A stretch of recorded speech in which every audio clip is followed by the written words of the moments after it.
Hello. Okay, my name is Mark. I'm from outside Chicago. This is my friend Mike.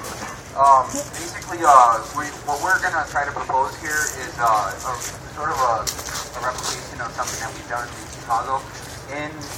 We've adopted something that we call the Chicago Principles, which okay, sorry. Can everybody hear this? Okay? Is that better? All right, so in Chicago, we've adopted a set of principles that we're calling the Chicago Principles, which I'll explain. Basically, the reason that we did this, we had the summits coming up, previously G8 and NATO, now of course just NATO, because some of our friends are camping in the woods instead. So basically, what we were confronted with was the idea that during the summit there's going to be a lot of different people coming down with lots of different ideas and plans and these sorts of things.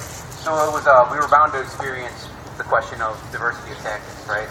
And this is something that I think is relevant to all Occupy movements, and it's based on things that happened recently here, namely yesterday. I think that there's been a lot of interest in this idea from various angles. So basically, what the Chicago Principles are, I'm going to kind of summarize them, paraphrase them a bit, so that they can be understood, and then Mike will read the actual language. What they basically are is a set of principles that are kind of a rewrite of the St. Paul principles, if anyone is familiar with that. It's common language in the activist community.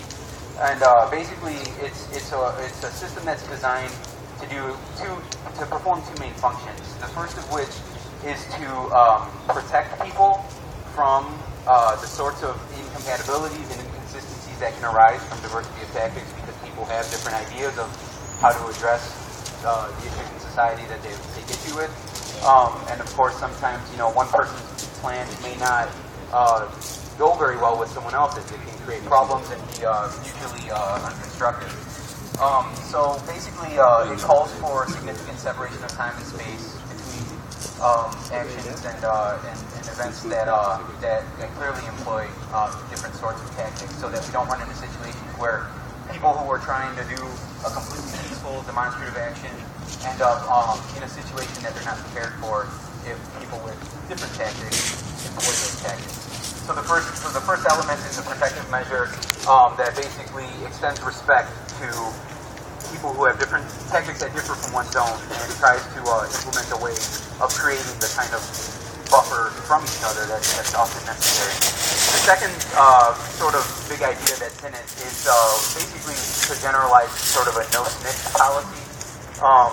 We don't all agree on the ways to go forward sometimes, tactically and otherwise, but I think we all agree that the appropriate response is not to run to the state or to the corporate media and basically, rat out your fellow activists and fellow occupiers on the basis of difference of opinion.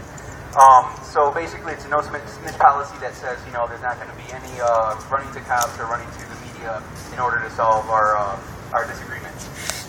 Now, just a point of clarification before I pass it off to Mike to read the actual language, that explicitly does not mean that there's no such thing as constructive, critical debate, right? Like, we need to talk about this. We need to see, do we agree about X, Y, or Z? What it's merely saying is, you're not going to go do this with the corporate media. You're not going to do it with the police, these sorts of things. You're going to do it amongst ourselves. We can do it in GAs. We can do it in any sorts of forums. And in fact, it's very important to do so. But we're not going to do it in such a way as where we're intrinsically and inherently causing harm to the movement as a whole.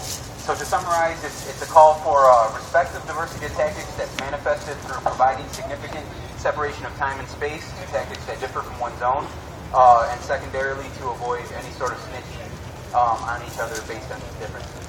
So if it's pretty clear, I'm going to pass it on to Mike so you can hear the actual language of the Chicago proposals. And the idea is to adopt these for the Midwest Conference meeting. So the Midwest proposals, and then anyone who likes them, we urge you to take it back to your own city. Maybe this could manifest through Occupy.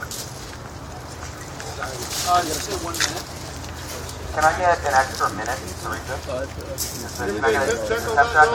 Okay, thank you. All right, 1 second. Sorry, we will try to get this printed off so you guys can have physical copies, and we will also get this on the internet so you guys can also see it. But here we go. Our solidarity will be based on respect for political diversity within the struggle for social, economic, and environmental justice. As individuals and groups, we may choose to engage in a diversity of tactics and plans of action, but are committed to treating each other with respect and working towards a common goal of peace and justice. As we plan our actions and tactics, we will take care to maintain appropriate separations of time and space between divergent tactics. We oppose any state repression of dissent, including surveillance, infiltration, disruption, limiting our action to free speech zones, and violence, or attempts to divide our movement through conscious creation of divisions regarding tactics, organization, strategies, and alliances. Any debates or criticisms will stay internal to the movement, avoiding any public or media denunciations of fellow activists and events. That's it. All right.